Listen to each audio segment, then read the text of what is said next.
Buenas tardes, yo les voy a hablar sobre los artículos 59 al 79 de la Ley del Procedimiento Contencioso Administrativo.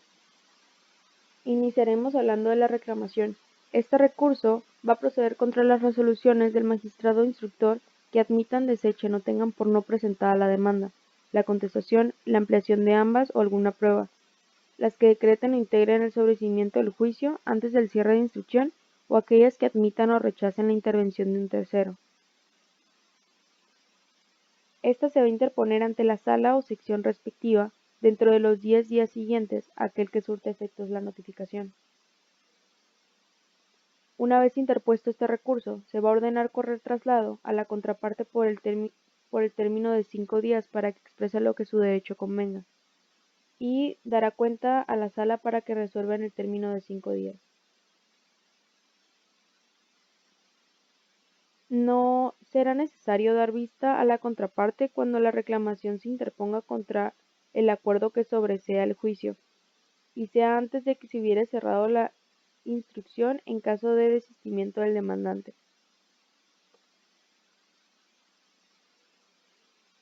Las resoluciones que concedan, nieguen, modifiquen o revoquen cualquiera de las medidas cautelares podrán ser impugnadas mediante la interposición del recurso de reclamación. Este recurso se va a interponer dentro de los 5 días siguientes a aquel en que surte efectos la notificación. Una vez interpuesto el recurso, se va a ordenar correr traslado a las demás partes por igual plazo, y una vez transcurrido dicho término, dará cuenta a la Sala Regional para que en un plazo de 5 días revoque o modifique las resoluciones impugnadas y en su caso conceda o niegue la suspensión solicitada, o para que confirme lo resuelto, lo que producirá sus efectos en forma directa e inmediata. La sola interposición de este recurso va a suspender la ejecución del acto impugnado hasta que se resuelva.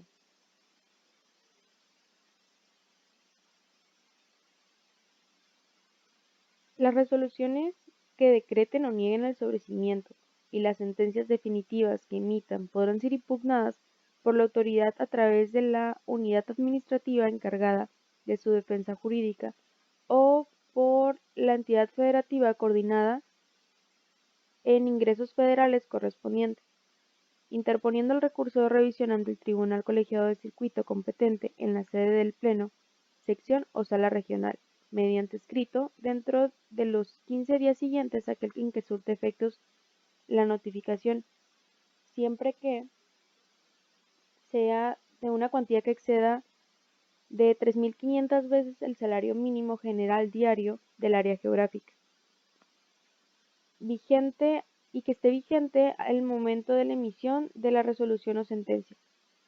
En caso de contribuciones que deban determinarse o cubrirse por periodos inferiores a 12 meses, se considerará el monto que resulte dividir el importe de la contribución entre el número de meses comprendidos en el periodo y multiplicar el cociente por 2. En caso de que sea de importancia y trascendencia, cuando la cuantía es inferior a la señalada en la fracción primera o de cuantía indeterminada, sea una resolución dictada por la Secretaría de Hacienda y Crédito Público, el Servicio de Administración Tributaria o por autoridades fiscales en las entidades federativas coordinadas en ingresos federales, y siempre que el asunto se refiera a interpretación de leyes o reglamentos en forma tácita o expresa, la determinación del alcance de los elementos esenciales de las contribuciones, competencia de la autoridad que haya dictado u ordenado la resolución impugnada o tramitado el procedimiento del que deriva, o al ejercicio de las facultades de comprobación. Las violaciones procesales durante el juicio que afecten las defensas del recurrente y trasciendan el sentido del fallo, violaciones cometidas en las propias resoluciones o sentencias y las que afecten el interés fiscal de la Federación. Continuando, que la resolución sea dictada en materia de Ley Federal de Responsabilidad Administrativa de los Servidores Públicos, de materia de comercio exterior o en materia de aportaciones de seguridad social. Sea una resolución en la que se declare el derecho a la indemnización o se condene al servicio de la Administración tributaria, se resuelva sobre la condenación de costas o indemnización, o fuera dictada con motivo de las reclamaciones previstas en la Ley Federal de Responsabilidad Patrimonial del Estado. Por último, que se trate de una sentencia que haya declarado la nulidad con motivo de inaplicación de una norma general.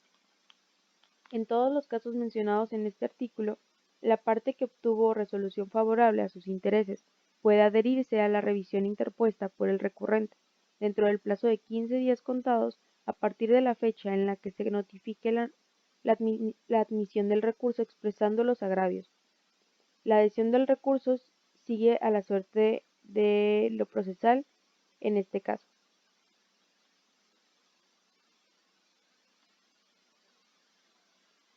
Si el particular interpuso un amparo directo contra la misma resolución o sentencia impugnada mediante el recurso de revisión, el tribunal colegiado de circuito que conozca del amparo va a resolver el citado recurso.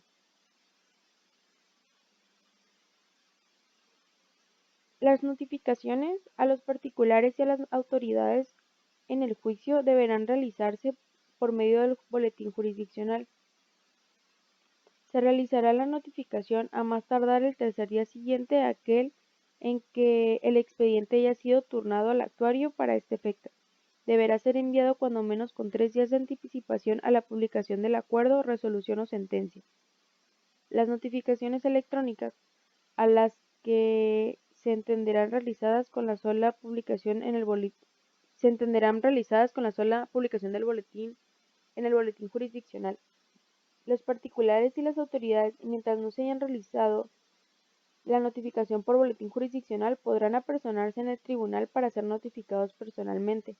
Una vez realizada la notificación por el boletín, las partes deberán acudir al tribunal a recoger sus traslados de ley, entendiendo que, con o sin la entrega de los plazos, comenzarán a computarse a partir del día siguiente al que se surte efectos de notificación. La notificación va a surtir sus efectos al tercer día hábil siguiente a aquel en que se haya realizado la publicación en el boletín o al día hábil siguiente a aquel en que las partes sean notificadas personalmente en las instalaciones designadas por el tribunal.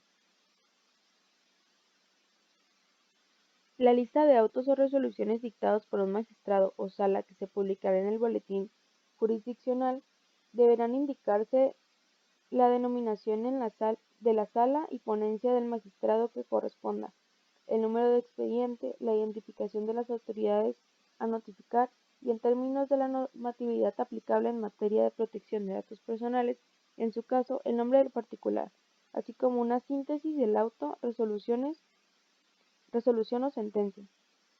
Podrá consultarse en la página electrónica del tribunal o en los módulos ubicados en la sala en que estén radicados los juicios.